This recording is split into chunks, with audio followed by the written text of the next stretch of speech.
Welcome to ஜோதிமா சமையல்.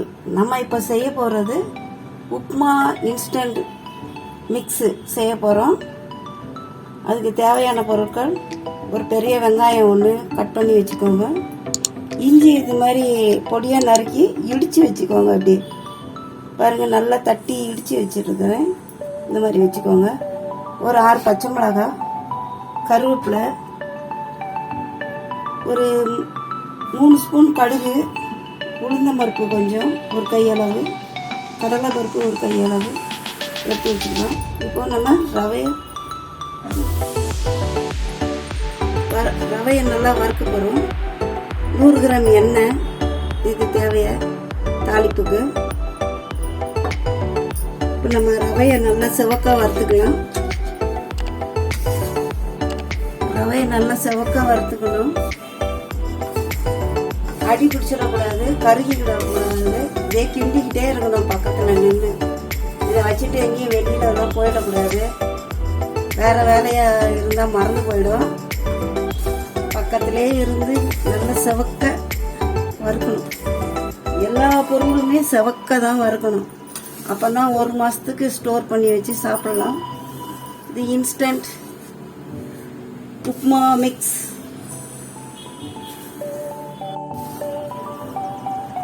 இப்போ நம்ம ரவை வந்து நல்லா சிவப்பாயிடுச்சு, நல்லா வறுபட்டுருச்சு. பாருங்கள், இது மாதிரி நல்லா வெள்ளையாக தீயாமல் வறுக்கணும். கருப்பு கருப்பாகலாம் வறுத்து வைக்கக்கூடாது, அப்புறம் டேஸ்ட்டு நல்லாவே இருக்காது. இது மாதிரி நல்லா சிவக்க இப்படி வறுத்து வச்சுக்கணும். கருகாமல் வறுத்து வச்சுக்கணும். வறுத்து வச்சுக்கிட்டு இப்போ அதுக்கு தேவையான உப்பு போட்டு வச்சிடறோம். போட்டு வச்சுட்டு நம்ம இப்போ இதை இறக்கிட்டு நம்ம இப்போ அதை தாளிக்கிறதுக்கு பாத்திரம் வைக்கலாம். வேற ஒரு கடாயை வைக்க போகிறோம். இதை இறக்கிடலாம்.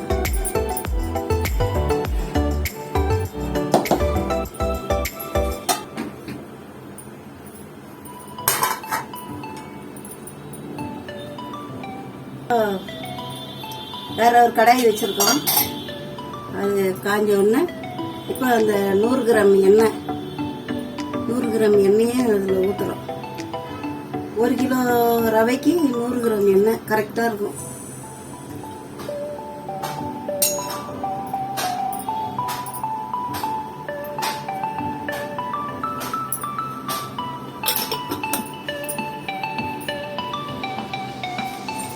எண்ணெய் காயட்டும்.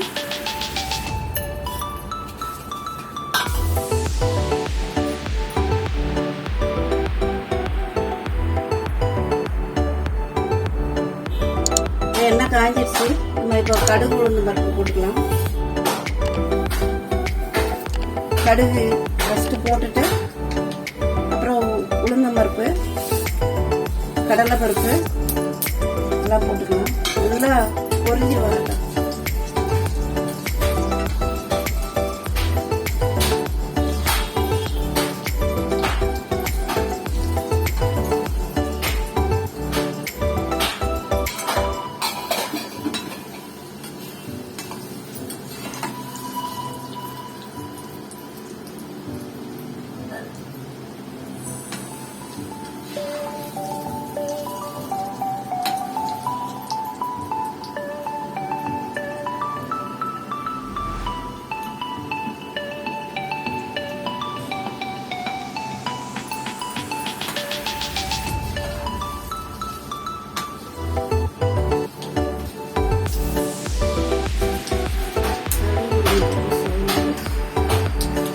கடுகு உளுந்த பருப்பு வெடிச்சிருச்சு. இப்போ நம்ம இந்த வெங்காயத்தை போட்டுக்கலாம்.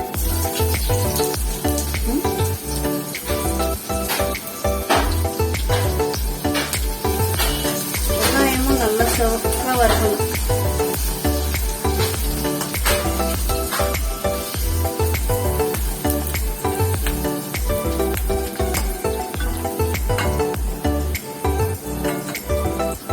அடுத்தது கருவேப்பிலை போட்டுக்கலாம். அடுத்தது இஞ்சி போட்டுக்கலாம். அப்புறம் பச்சை மிளகா போட்டுக்கலாம்.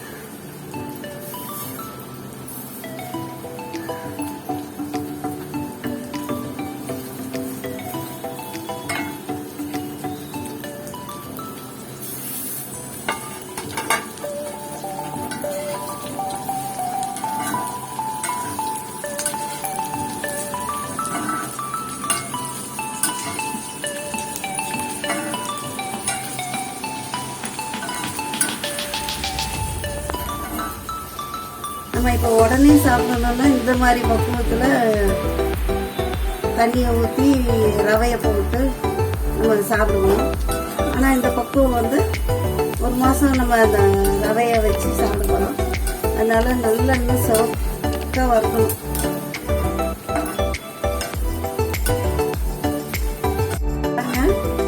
நல்லா இந்த வெங்காயம், பச்சை மிளகாய், இஞ்சி எல்லாம் நல்லா சிவந்து வந்துருச்சு. நம்ம இப்போ அந்த வறுத்து வச்சிருக்கிறோம் இல்லையா, அந்த ரவையில போட்டு கிண்டிடலாம்.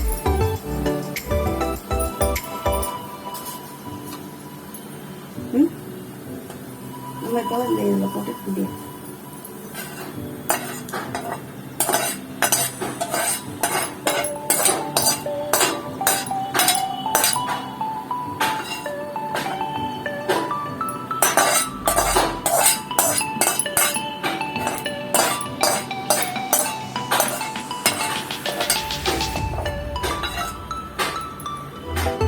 கடாயில் இப்போ ஒரு 3 டம்ளர் தண்ணி ஊற்றிக்கோங்க.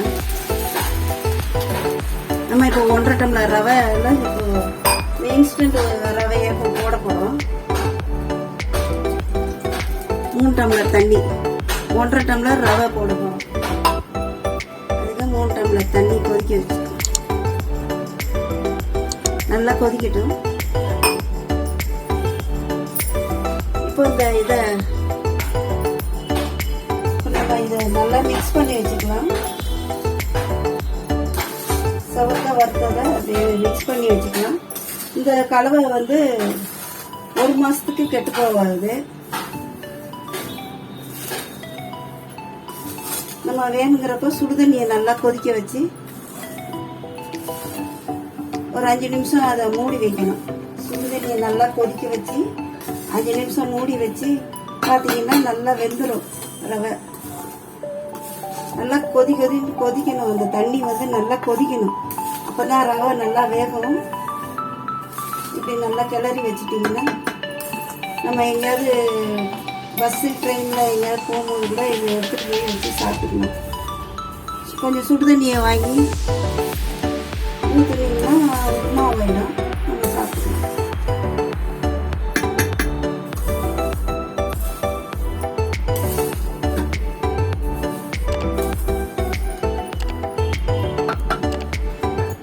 இந்த ரவையும் இந்த தாளிச்சதும் நல்லா கலந்து வச்சாச்சு. இது 1 மாசத்துக்கு கெடாம இருக்கும். எப்பப்போ எவ்வளோ தேவையோ, இப்போ 1 டம்ளர் எடுக்கிறீங்கன்னா 2 டம்ளர் தண்ணி ஊற்றி கொதிக்க வைங்க. தண்ணி கொதிச்சோடனே எடுத்து இந்த ரவையில் ஊற்றிட்டு 5 நிமிஷம் அதை மூடி வச்சுட்டிங்கன்னா உப்புமா ரெடி. இப்போ தண்ணி நல்லா கொதிச்சிருச்சு. ஸ்டவ் ஆஃப் பண்ணிக்கோங்க. ஆஃப் பண்ணிட்டு இந்த ரவையை அப்படியே போடணும். இப்போ 1 டம்ளர் போட்டுருக்கேன். இன்னொரு 1/2 டம்ளர், 1.5 டம்ளர், 3 டம்ளர் தண்ணி வச்சுருக்கோம். நம்ம ஒரு 1/2 டம்ளர்.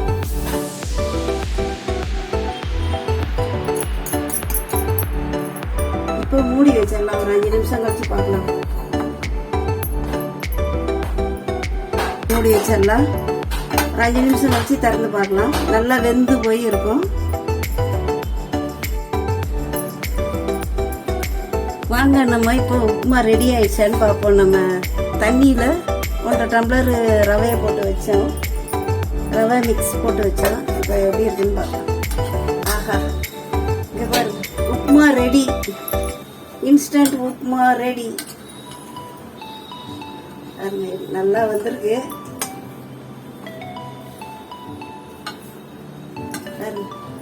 நம்ம சாதாரணமாக செய்கிற இந்த உப்புமா மாதிரியே இருக்கு பாருங்க. ரொம்ப டேஸ்டியாகவும் இருக்கும். ரொம்ப டேஸ்டியாக இருக்கும். நீங்களும் செஞ்சு பாருங்கள். Instant rava mix. இது வந்து இன்ஸ்டண்ட்டு சட்னி பொடி. இது வந்து இன்னொரு வீடியோவில் போட்டிருக்கேன் இந்த சட்னி பொடி. அதையும் பார்த்து இது மாதிரி உப்புமா செய்துட்டு இந்த சட்னி பொடியும் தண்ணி ஊற்றி கலக்குனீங்கன்னா இது சட்னி ஆகிடும். இப்போ நான் உங்களுக்கு இந்த சட்னியை கலக்கி காமிக்கிறேன். கொஞ்சம் பொடி இப்படி எடுத்துக்கணும்.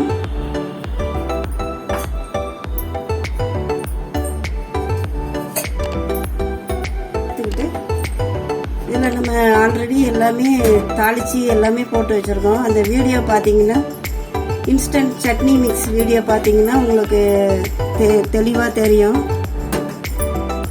இதை பார்த்துட்டு நீங்கள் அதையும் பாருங்கள், சட்னி இன்ஸ்டன்ட் சட்னி எப்படி செய்கிறதுன்னு. இப்போ உங்களுக்கு சட்னியும் ரெடி.